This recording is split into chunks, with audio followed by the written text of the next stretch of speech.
what is Fansets podcast going to really do? Like, we're not going show by show. No.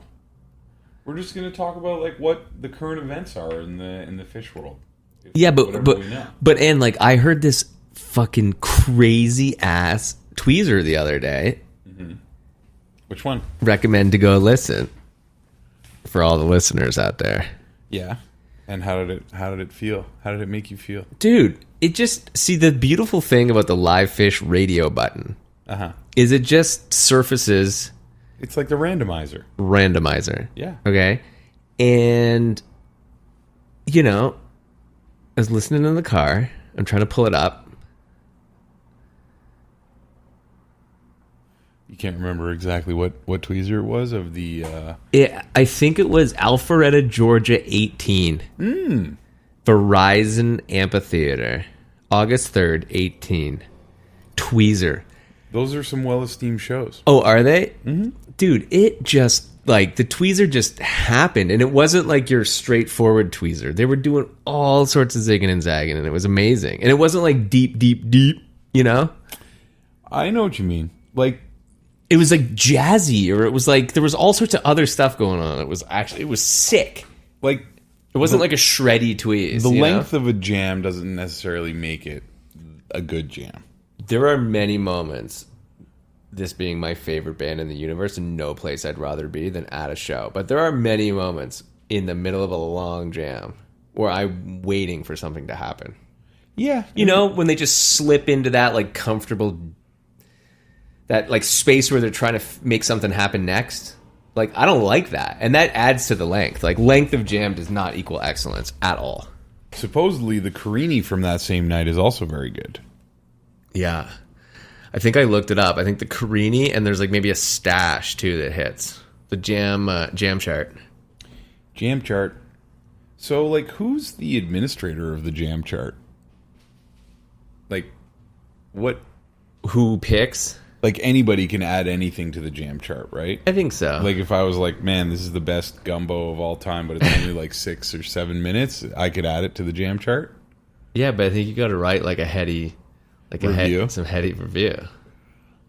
I like reading the reviews on fish.net sometimes. Really? Yeah. They're all the same. No, they're not. Like, there's people on there who take them very seriously. Oh, yeah, they're serious people, but they're still all the same. Well... They're not all the same. I think there's a few different categories. Like, there's the people who go on and they only talk about the music. Right. Right. And they give their, like, ratings on all the highlights or every specific song that was played that night. Yeah. Compared to what? Just, like, their own experience. Yeah. Right? And then the second category, which is actually the one that I really enjoy, is... Like, where they talk about the chompers? When they talk about their own personal experience at the show. Yeah, like they got a hot dog. Their story. Yeah. I got a hot dog. And there was like a spinner. And then like during Slave, I was the guy who was farting in section 117. If anyone like, smelled it, hit me up on all TikTok. These people, I was like looking around and everybody was just like gagging.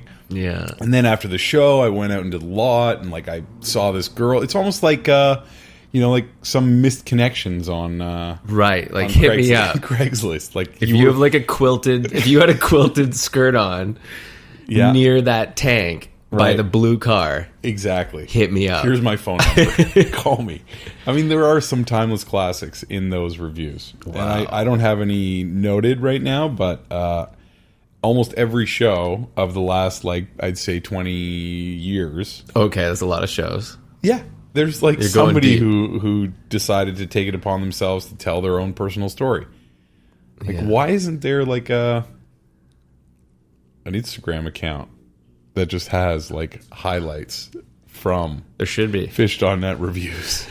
If anybody's listening to this and they're looking to really make a name for themselves in Fansets, in just post misconnections, social medias, you could hit the fish.net. All you got to do is screenshot it and highlight it. Exactly. And you're good. And just make reels. Make just reels of misconnections. Or would you read it? Like narrate it? Yeah, like narrate the reel. Like read it. That's not a bad idea either. You know? And just like put together a whole cap cut, you know, like with all these images. What about that Instagram account with the This Day in Fish story? The one with the tickets? Yeah, but they don't always post tickets. Like they sometimes they post pictures. I always am curious about how legitimate those pictures are. Like, are they from the day? Is it actually from that day? And if it is actually, they are all actually from that day. Like, where's the archive that this guy or girl or person is pulling it from? Because I'd like to have a look at that. I mean, like, I remember the other day it was like New Orleans or something like that, and there was a random picture. Like, I think Mike was wearing like parachute pants, and I was like, how did he find this picture? Or is this just like a believable photo that anybody who looked at it is like, yeah, that's definitely from New Orleans in February of 1990 whatever? I don't have a good answer for you. I know, I'm just thinking out loud, like, you know, airing my questions about the fish-averse. The one I love is Fish Stubs. Fish Stubs. Yeah, super small account, real niche. Oh. 669 followers. And he's just got a stub for every show. Stub for every fucking show. I've got it's the best. Like, I've got the stub for every show that I ever went to. I know, but where does this guy get these shows? Like, look at this. This is my first show. I would say Google Images. Because Yeah, but he's got them on construction paper. His setup is he lays it on construction paper. And I don't know, you know, obviously you can do magic on the internet and make it look, but it looks legit. It looks like he has all these stubs. So, like, they're all on construction paper, see? Yeah. I think he's like, they don't look like they don't look like they're photoshopped.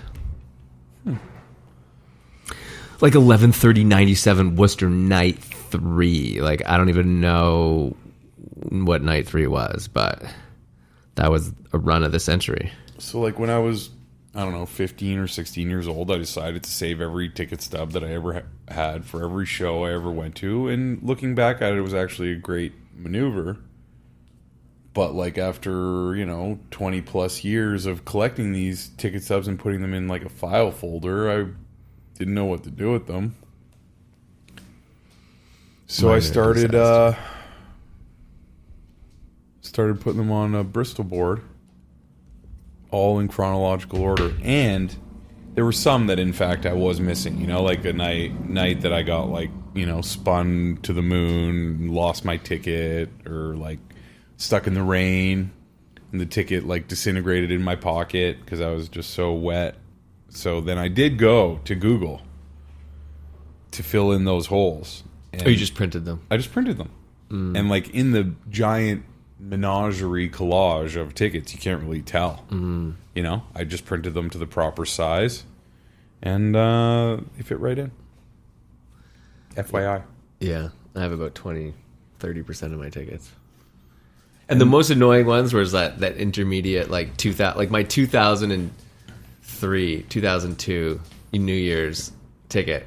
There's like a sheet of paper, you know, like an 8.5 by 11 Ticketmaster sheet of paper. Well, that did start sucking. When like, that's was, an epic show, printouts. And it's just like 8.5 by 11, like with red Ticketmaster logo. So the other thing I did do was buy some stubs off of eBay. Like, I wonder if that's what this guy does. You could do it for sure. You can buy almost every stub, or you set your alerts, you know? There's people out there selling everything and anything on eBay. You could probably even get specific about your ticket stubs you want to buy on eBay. Like ones that are all crumply, ones that are mint. There's so many good fish Instagram accounts. I'm pretty sure I bought like a ticket stub for one night in New Year's in Miami in 2003 because the PTBMs were like if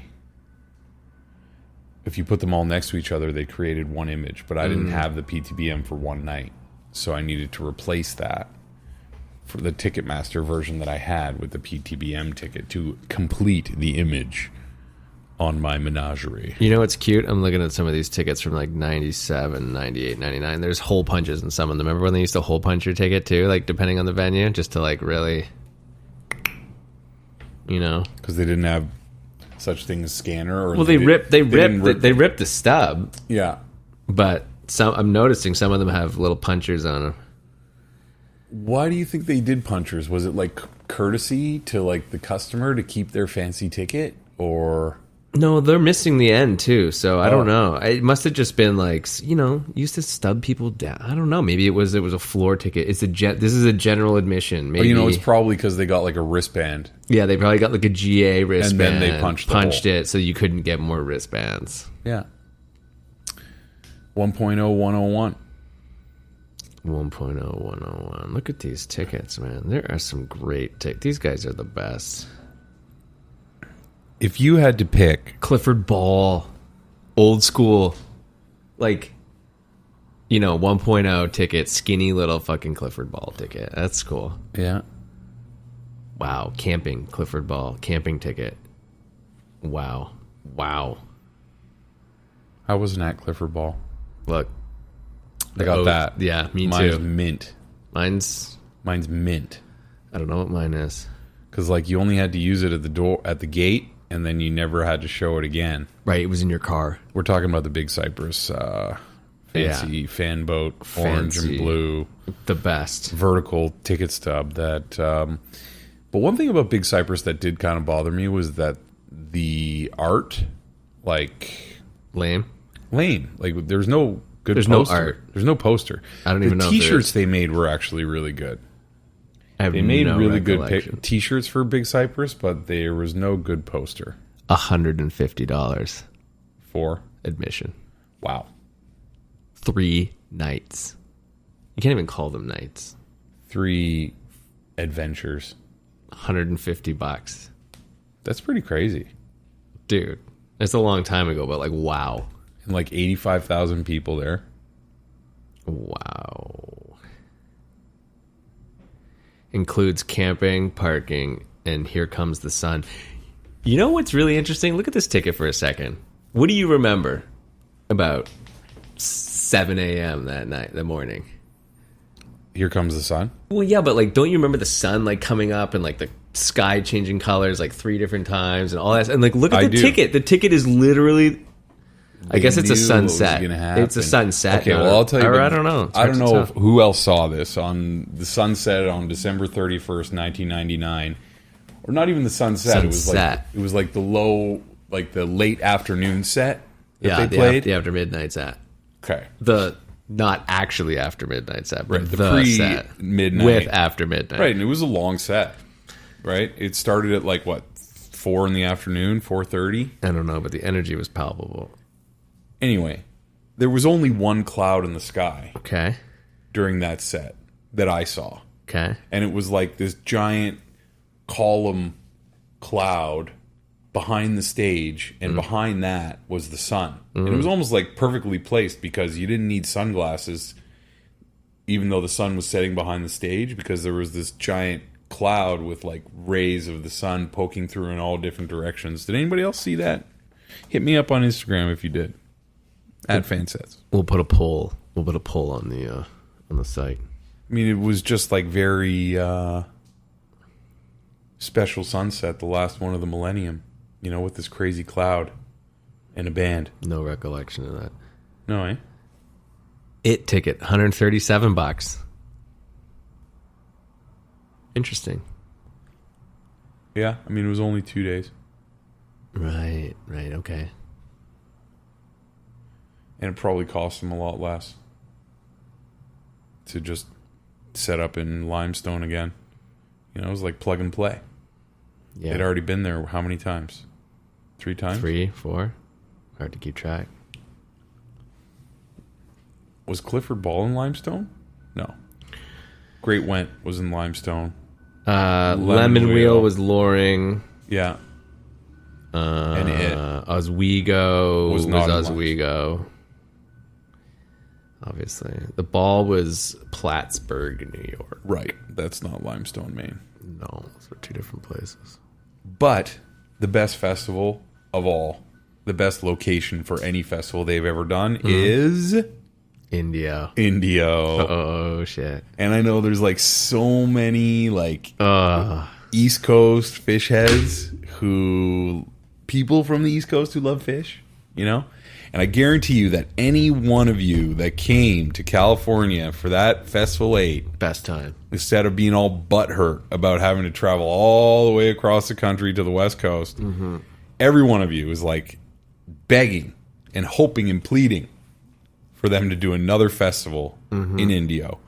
Because it was literally like the incarnation of 1,000 barefoot children outside dancing on a perfectly manicured lawn. Polo field. Outside at 9 o'clock at night, 74 degrees out, and there was no need for a sweater or shoes or a hat.